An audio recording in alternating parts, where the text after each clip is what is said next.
ಪ್ರೀತಿಯ ದ್ವಿತೀಯ PUC ವಿದ್ಯಾರ್ಥಿಗಳೇ, ಎಲ್ಲರಿಗೂ ಕೂಡ ಮತ್ತೊಮ್ಮೆ ನಮ್ಮ ಯೂಟ್ಯೂಬ್ ಚಾನಲ್ಗೆ ಸ್ವಾಗತವನ್ನು ಕೋರುತ್ತಿದ್ದೇನೆ. ನಾಳೆ ನಿಮಗೆಲ್ಲರಿಗೂ ಕೂಡ ಹಿಸ್ಟ್ರಿ ಎಕ್ಸಾಮ್ ಇದೆ, ಅಂದರೆ ಭಾರತದ ಇತಿಹಾಸ 10 ಅಂಕದ ಮುಖ್ಯವಾಗಿರುವ ಪ್ರಶ್ನೆಗಳನ್ನು ಇಲ್ಲಿ ಅಪ್ಲೋಡನ್ನು ಮಾಡಿ ಕೊಡ್ತಾ ಇದ್ದೇವೆ. ಜೊತೆಗೆ ಕೀ ಆನ್ಸರ್ ಕೂಡ ಅಪ್ಲೋಡನ್ನು ಮಾಡಿ ಕೊಡುತ್ತಿದ್ದೇವೆ.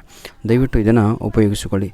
ನೋಡಿ ವಿದ್ಯಾರ್ಥಿಗಳೇ, ಮೊದಲನೇದಾಗಿ ಪ್ರಾಚೀನ ಭಾರತ ಇತಿಹಾಸ ಆ ಒಂದು ಭಾಗದಲ್ಲಿ ಪ್ರಶ್ನೆ 1, ಆರ್ಯರ ರಾಜಕೀಯ, ಸಾಮಾಜಿಕ, ಆರ್ಥಿಕ ಮತ್ತು ಧಾರ್ಮಿಕ ಸ್ಥಿತಿಯನ್ನು ಕುರಿತು ಬರೆಯಿರಿ ಅಂತ ಇದೆ.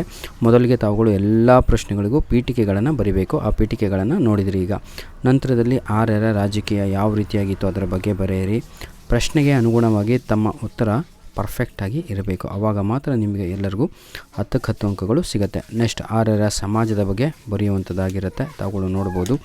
ನಂತರದಲ್ಲಿ ಆರ್ಯರ ಧರ್ಮ ಯಾವುದಾಗಿತ್ತು? ವೈದಿಕ ಧರ್ಮ ಆಗಿತ್ತು, ಸನಾತನ ಧರ್ಮ, ಹಿಂದೂ ಧರ್ಮ ಮತ್ತು ಬ್ರಾಹ್ಮಣ ಧರ್ಮ ಎಂದು ಸಹ ಏನಂತೀರ ಹೆಸರಾಗಿದೆ. ಆಯಿತಾ, ಇಂದಿಗೂ ಕೂಡ ಅದು ಆರ್ಯರ ಧರ್ಮ ಆಚರಣೆಯಲ್ಲಿದೆ, ಅದು ಕೂಡ ಬರಿಬೇಕಾಗಿರುತ್ತೆ.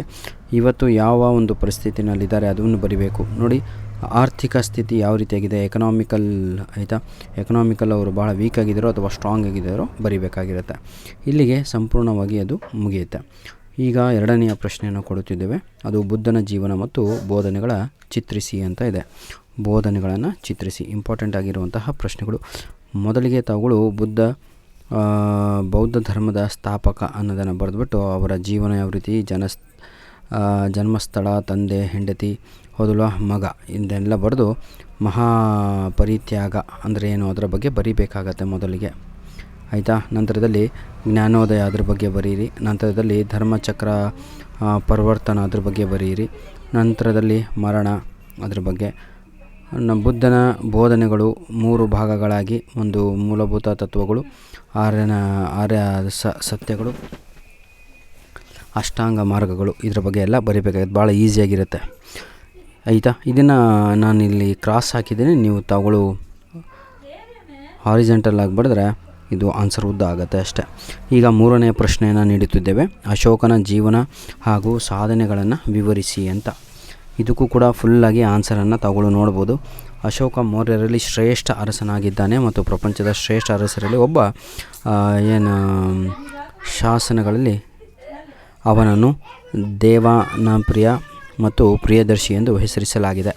ಕಳಿಂಗ ಯುದ್ಧ ಆದಾಗ ಅಶೋಕನ ಜೊತೆ ಯಾವಾಗ ಏನಾಯಿತು, ಎಷ್ಟು ಜನ ಯುದ್ಧದಲ್ಲಿ ತಮ್ಮ ಪ್ರಾಣವನ್ನು ಕಳ್ಕೊಂಡ್ರು, ಅದರ ಬಗ್ಗೆ ಎಲ್ಲ ಸಂಪೂರ್ಣವಾಗಿ ತಾವುಗಳು ಬರೀಬೇಕಾಗತ್ತೆ. ಅಶೋಕ ಮತ್ತು ಬೌದ್ಧ ಧರ್ಮ. ಅಶೋಕ ಯಾವ ರೀತಿಯಾಗಿ ಬೌದ್ಧ ಧರ್ಮವನ್ನು ಒಪ್ಪಿಕೊಂಡು ಅದರ ಬಗ್ಗೆ ಪ್ರೀತಿಯನ್ನು ತನ್ನ ಮನಸ್ಸಿನಲ್ಲಿ ಹುಟ್ಟಿಸಿಕೊಳ್ಳುತ್ತಾನೆ, ಅದರ ಬಗ್ಗೆ ಬರೀಬೇಕಾಗತ್ತೆ. ಅಶೋಕನ ಧರ್ಮ ಶ್ರೇಷ್ಠ ಕೊಡುಗೆ ನೀಡಿದ್ದಾನೆ. ಅವನ ಪ್ರಕಾರ ಧರ್ಮನಿಷ್ಠೆ ಈ ಕೆಳಗಿನ ಗುಣಗಳನ್ನು ಹೊಂದಿರಬೇಕು. ಹೌದಲ್ವಾ, ತಂದೆ ತಾಯಿಗಳಿಗೆ ವಿಧೇಯರಾಗಿರಬೇಕು, ಸತ್ಯವನ್ನು ನುಡಿಯಬೇಕು, ಸೇವಕರ, ಕಿರಿಯರು ಹಾಗೂ ಅವಲಂಬಿತರನ್ನು ಪ್ರೀತಿಯಿಂದಲೇ ಕಾಣಬೇಕು. ಅಶೋಕನ ಶಿಲಾಶಾಸನಗಳನ್ನು ಬಗ್ಗೆ ಬರೆಯಿರಿ. ಅಶೋಕನ ಪ್ರಜಾ ಕಲ್ಯಾಣ ಅದ್ರ ಬಗ್ಗೆ. ಈಗ 4ನೆಯ ಪ್ರಶ್ನೆಯ ಕಡೆಗೆ ನಾವು ಬರ್ತಾ ಇದ್ದೇವೆ. ಗುಪ್ತರ ಯುಗವನ್ನು ಭಾರತದ ಇತಿಹಾಸದಲ್ಲಿ ಸುವರ್ಣ ಯುಗ ಎಂದು ಏಕೆ ಕರೆಯುತ್ತಾರೆ ಅಂತ ಇದೆ. ಆಯಿತಾ, ಹಿಂದೂ ಧರ್ಮದ ಪುನರಾವರ್ತನ ಹಾಗೂ ಏನಂತಾರೆ ಶಿಕ್ಷಣದ ಬಗ್ಗೆ, ಸಾಹಿತ್ಯದ ಬಗ್ಗೆ ಏನು ಬರಿತಾ ಇದ್ದೀವಿ ಅಂತ ಮೊದಲು ಅರ್ಥ ಮಾಡ್ಕೊಳ್ಳಿ. ನೋಡಿ, ಗುಪ್ತರ ಯುಗವನ್ನು ಭಾರತದ ಇತಿಹಾಸದಲ್ಲಿ ಸುವರ್ಣ ಯುಗ ಅಂತ ಕರೀತಾರೆ. ಆಯಿತಾ, ಅದ್ರ ಬಗ್ಗೆ ಬರೀರಿ ಅಂತ ಇರೋದು. ವಿಜ್ಞಾನ ಮತ್ತು ತಂತ್ರಜ್ಞಾನ ಬಗ್ಗೆನೂ ಕೂಡ ಬರೀಬೇಕಾಗತ್ತೆ. ಕಲೆ ಮತ್ತು ವಾಸ್ತುಶಿಲ್ಪ ಬಗ್ಗೆ.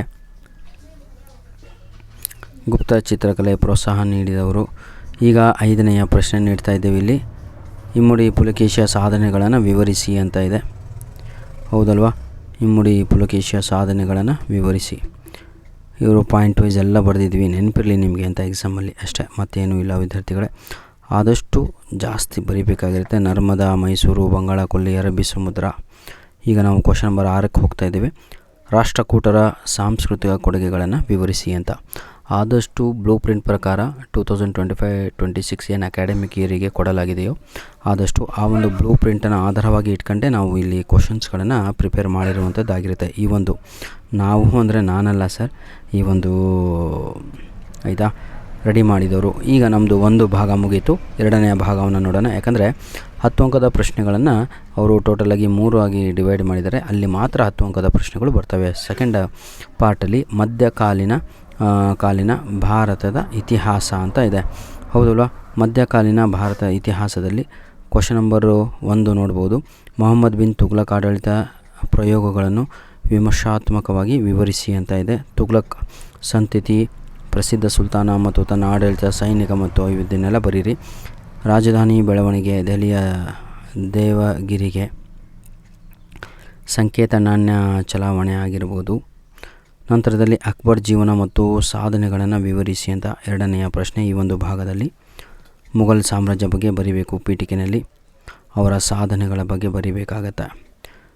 ಕಲಾ ಘೋಷಣೆಯ ಬಗ್ಗೆ ಬರೀಬೇಕು, ಯಾಕಂದರೆ ಆ ಟೈಮಲ್ಲಿ ಭಾಳ ಕಲ್ಚರ್. ಉಪಸಂಹಾರ ಪ್ರತಿಯೊಂದು ಪ್ರಶ್ನೆಗಳಿಗೆ ತಾವುಗಳು ಬರೀಬೇಕು. ಈ ಒಂದು ಭಾಗದಲ್ಲಿ ಮೂರನೆಯ ಪ್ರಶ್ನೆ ವಿಜಯನಗರ ಕಾಲದ ಧರ್ಮ, ಸಾಹಿತ್ಯ, ಕಲೆ, ವಾಸ್ತುಶಿಲ್ಪವನ್ನು ವಿವರಿಸಿ ಅಂತ ಇದೆ. ಮೊದಲು ಧರ್ಮ ಬಗ್ಗೆ ಬರೆಯಿರಿ, ಆಯಿತಾ. ಯಾವುದೆಲ್ಲ ಆ ಟೈಮಿಗೆ ಬಹಳ ಪ್ರಚಾರದಲ್ಲಿತ್ತು ಅಥವಾ ಹೈಲೈಟ್ ಆಗಿತ್ತು ಅಂತ. ನಂತರದಲ್ಲಿ ಸಾಹಿತ್ಯ ಬಗ್ಗೆ ಬರೀರಿ ಮತ್ತು ಕಲೆ ಮತ್ತು ವಾಸ್ತುಶಿಲ್ಪ ಬಗ್ಗೆಯೂ ಕೂಡ ಬರೀರಿ. ಈಗ ನಮ್ಮ ಮೂರನೆಯ ಭಾಗದಲ್ಲಿದ್ದೇವೆ. 2 ಪಾರ್ಟ್ ಕಂಪ್ಲೀಟ್ ಆಯಿತು ವಿದ್ಯಾರ್ಥಿಗಳೇ. ಆಧುನಿಕ ಭಾರತದ ಇತಿಹಾಸ ಅಂತ ಮೂರನೆಯ ಭಾಗದಲ್ಲಿದ್ದೀವಿ. ಈ ಮೂರನೆಯ ಭಾಗದಲ್ಲಿ ಭಾರತದ ಮೊದಲ ಸ್ವಾತಂತ್ರ್ಯ ಸಂಗ್ರಾಮಕ್ಕೆ ಕಾರಣಗಳು ಮತ್ತು ಅದರ ಪರಿಣಾಮಗಳನ್ನು ವಿವರಿಸಿ. ಎಲ್ಲ 10 ಅಂಕದ ಪ್ರಶ್ನೆಗಳು ಫಿಕ್ಸು ಇದೇ ಒಂದು ವಿಡಿಯೋಯಿಂದ ಬರುತ್ತೆ ಅಂದುಕೊಂಡೆ ಅಪ್ಲೋಡನ್ನು ಮಾಡಿಕೊಡ್ತಾ ಇದ್ದೇವೆ. ಇನ್ನೊಂದು ಹೌದಲ್ವಾ, ಪ್ರಶ್ನೆ ಪತ್ರಿಕೆ ನಾವು ರೆಡಿ ಮಾಡೋದಲ್ಲ, ಆದರೂ ಕೂಡ ಮೋಸ್ಟ್ ಎಕ್ಸ್ಪೆಕ್ಟೆಡ್ ಅಂತ ಏನು ಕರಿತೀವೋ ಅಂಥ ಪ್ರಶ್ನೆಗಳನ್ನು ಇಲ್ಲಿ ನೀಡ್ತಾ ಇರುವಂಥದ್ದು. ಭಾರತದ ಮೊದಲ ಸ್ವತಂತ್ರ ಸಂಗ್ರಾಮಕ್ಕೆ ಕಾರಣಗಳು ಮತ್ತು ಅದರ ಪರಿಣಾಮಗಳನ್ನು ವಿವರಿಸಿ. ರಾಜಕೀಯ ಕಾರಣಗಳಾಗಿರ್ಬೋದು, ಆಡಳಿತಾತ್ಮಕ ಕಾರಣಗಳು ಆಗಿರ್ಬೋದು, ಆರ್ಥಿಕ ಕಾರಣಗಳು ಆಗಿರ್ಬೋದು, ಅದೇ ಈಸ್ಟ್ ಇಂಡಿಯಾ ಕಂಪನಿ ಬ್ರಿಟಿಷರಿಂದು, ಸೈನಿಕ ಸಾಧನೆಗಳಾಗಿರ್ಬೋದು, ಗುಂಡಾ ಆಕ್ರಮಣ ಆಗಿರ್ಬೋದು, ಗುಜರಾತಿನ ಆಕ್ರಮಣ ಆಗಿರ್ಬೋದು, ಬಂಗಾಳ ಮತ್ತು ಒರಿಸ್ಸಾದ ಆಕ್ರಮಣ ಆಗಿರ್ಬೋದು, ಕಾಬೂಲ್ ಮತ್ತು ಕಾಶ್ಮೀರದ ಸೇರ್ಪಡೆ ಆಗಿರ್ಬೋದು, ರಜಪೂತ್ ನೀತಿ ಆಗಿರ್ಬೋದು, ದಕ್ಷಿಣ ಭಾರತದ ಆಕ್ರಮಣ ಆಗಿರ್ಬೋದು. ಇದನ್ನು ಸೆಕೆಂಡ್ ಭಾಗದಲ್ಲಿ ತಾವುಗಳು ಆಡಳಿತಾತ್ಮಕ ಸಾಧನೆಗಳ ಬಗ್ಗೆ ಬರೀಬೇಕಾಗಿರುತ್ತೆ. ಆಡಳಿತ ಆಗಿರ್ಬೋದು, ಕಂದಾಯ ಪದ್ಧತಿ, ಮನ್ಭಾರಿ ಪದ್ಧತಿ ಆಗಿರ್ಬೋದು, ಮಂಧಾರಿ ಧಾರ್ಮಿಕ ಪದ್ಧತಿ ಆಗಿರ್ಬೋದು, ಸಾಹಿತ್ಯಿಕ ಘೋಷಣೆ ಕೂಡ ಆಗಿರ್ಬೋದು. ಬನ್ನಿ ವಿದ್ಯಾರ್ಥಿಗಳು, ಈಗ ಸಂಪೂರ್ಣವಾಗಿ ವಿಡಿಯೋ ಮುಗಿಯಕ್ಕೆ ಬಂತು. ಸಾಮಾಜಿಕ ಮತ್ತು ಧಾರ್ಮಿಕ ಕಾರಣಗಳನ್ನು ಬಗ್ಗೆ ಬರೀರಿ. ಸೈನಿಕ ಕಾರಣಗಳು, ತಕ್ಷಣದ ಕಾರಣಗಳು ಮುಗೀತು. ಪರಿಣಾಮಗಳ ಬಗ್ಗೆ ತಿಳಿಸಿ. ಈಗ ನಾವು ಕೊನೆಯ ಭಾಗದಲ್ಲಿದ್ದೀವಿ. ಕ್ವಶನ್ 2, ಭಾರತದ ರಾಷ್ಟ್ರೀಯ ಚಳುವಳಿಯಲ್ಲಿ ಗಾಂಧೀಜಿಯವರ ಪಾತ್ರವನ್ನು ವಿವರಿಸಿ ಅಂತ ಇದೆ. ಭಾರತದ ರಾಷ್ಟ್ರೀಯ ಚಳುವಳಿಯಲ್ಲಿ 3ನೇ ಹಂತವನ್ನು ಗಾಂಧೀಜಿಯವರು ಕರೆಯಲಾಗಿದೆ. ರೈತರು, ಕಾರ್ಮಿಕರು ಆಗಿರ್ಬೋದು, ಜನಸಾಮಾನ್ಯರ ಜೊತೆಗೂಡಿಸಿ ಉತ್ತಮ ಅಡಿಪಾಯವನ್ನು ಹಾಕಿದರು. ಭಾರತದ ಜನರಿಗೆ ರಾಜಕೀಯ ಶಿಕ್ಷಣ ನೀಡುವುದರ ಜೊತೆಗೆ ಬ್ರಿಟಿಷರ ಸಾಮ್ರಾಜ್ಯದೊಡನೆ ಹೋರಾಡಲು ನಮಗೆಲ್ಲ ಪ್ರೇರೇಪಿಸಿದರು. ಇದನ್ನೆಲ್ಲ ಬರೀಬೇಕಾಗತ್ತೆ. ಚಂಪಾರಣ್ಯ ಸತ್ಯಾಗ್ರಹ ಆಗಿರ್ಬೋದು, ಅಹಮದಾಬಾದ್ ಆಗಿರ್ಬೋದು, ಖೇಡಾ ಸತ್ಯಾಗ್ರಹ, ಜಲಿಯನ್ ವಾಲಾಬಾಗ್, ಇದನ್ನೆಲ್ಲ ನೆನ್ಪಿಟ್ಕೊಂಡಿರ್ತೀರ, ವರ್ಷ ಇಡೀ ಓದಿರ್ತೀರ. ಕೊನೆಯ ಪ್ರಶ್ನೆಯಲ್ಲಿದ್ದೀವಿ. ಸರ್ ಎಂ ವಿಶ್ವೇಶ್ವರಯ್ಯ ಆಧುನಿಕ ಮೈಸೂರಿನ ನಿರ್ಮಾತೃ ಎಂದು ಕರೆಯಲಾಗಿದೆ, ವಿವರಿಸಿ ಅಂತ ಇದೆ. ಆಯಿತಾ, ಯಾಕಂದರೆ ಈಸ್ ಆ್ಯನ್ ಇಂಜಿನಿಯರ್ ಮ್ಯಾನ್. ಅವರು ಅಂತಿಂಥ ಒಬ್ಬ ವ್ಯಕ್ತಿಯಲ್ಲ. ನಮ್ಮ ಒಂದು ಸಂಸ್ಕೃತ, ನಮ್ಮ ಒಂದು ಏನಂತೀರ ಭಾಷೆಯನ್ನು ವೆಸ್ಟರ್ನ್ ಕಂಟ್ರೀಸಿಗೆ ಪರಿಚಯಿಸಿದಂಥ ಒಬ್ಬ ವ್ಯಕ್ತಿ. ಆಯಿತಾ, ಧನ್ಯವಾದಗಳು ವಿದ್ಯಾರ್ಥಿಗಳೇ. ಈಗಾಗಲೇ ನಾವು ನಿಮ್ಮ 5 ಅಂಕದ ಇಂಪಾರ್ಟೆಂಟ್ ಕ್ವಶನ್ಸ್ಗಳನ್ನು ನಿನ್ನೆ ತಾನೇ ರಿಲೀಸ್ ಮಾಡಿ ಕೊಟ್ಟಿದ್ದೇನೆ. ಜೊತೆಗೆ previous year old question paper ಕೂಡ ಸಂಪೂರ್ಣವಾಗಿ ರಿಲೀಸ್ ಮಾಡಿ ಕೊಟ್ಟಿದ್ದೇನೆ. ರೀಸನ್ ಇಷ್ಟೇ, ಇವತ್ತೆಲ್ಲರೂ ಫ್ರೀ ಇದ್ರಿ ಅನ್ನೋ ದೃಷ್ಟಿಕೋನದಿಂದಲೇ ಎಲ್ಲರೂ ಕೂಡ ರೆಡಿಯಾಗಿದ್ದೀರಿ ಅಂದ್ಕೊಂಡಿದ್ದೀನಿ. ಒಟ್ಟು ನಿಮಗೆ ಈ ಒಂದು ವಿಡಿಯೋದಲ್ಲಿ ಪ್ರಾಚೀನ ಭಾರತದ ಇತಿಹಾಸದಿಂದ ಆಯಿತಾ 6 ಪ್ರಶ್ನೆಗಳನ್ನು ಅಪ್ಲೋಡನ್ನು ಮಾಡಿಕೊಟ್ಟಿದ್ದೇನೆ. ಇದರಲ್ಲಿ 2 ತಾವುಗಳು ಎಕ್ಸಾಮಲ್ಲಿ ಬರೀಬೇಕಾಗಿರುತ್ತೆ. ಮಧ್ಯಕಾಲೀನ ಭಾರತದ ಇತಿಹಾಸ, ಇದರಲ್ಲಿ ನಿಮಗೆ ಟೋಟಲ್ 3 ಪ್ರಶ್ನೆಗಳನ್ನು ಅಪ್ಲೋಡನ್ನು ಮಾಡಿಕೊಟ್ಟಿದ್ದೇನೆ. ಆಧುನಿಕ ಭಾರತದ ಇತಿಹಾಸ, ಇದರಲ್ಲೂ ಕೂಡ ನಿಮಗೆ 3 ಪ್ರಶ್ನೆಗಳನ್ನು ಅಪ್ಲೋಡ್ ಮಾಡಿ ಕೊಟ್ಟಿದ್ದೇನೆ. ಆಯಿತಾ, ಬ್ಲೂ ಪ್ರಿಂಟ್ ಪ್ರಕಾರವೇ ನಿಮ್ಮ ಒಂದು ಕ್ವಶನ್ ಪೇಪರ್ ಸೆಟ್ ಆಗುತ್ತೆ. ಧನ್ಯವಾದಗಳು ವಿದ್ಯಾರ್ಥಿಗಳೇ. God bless you all.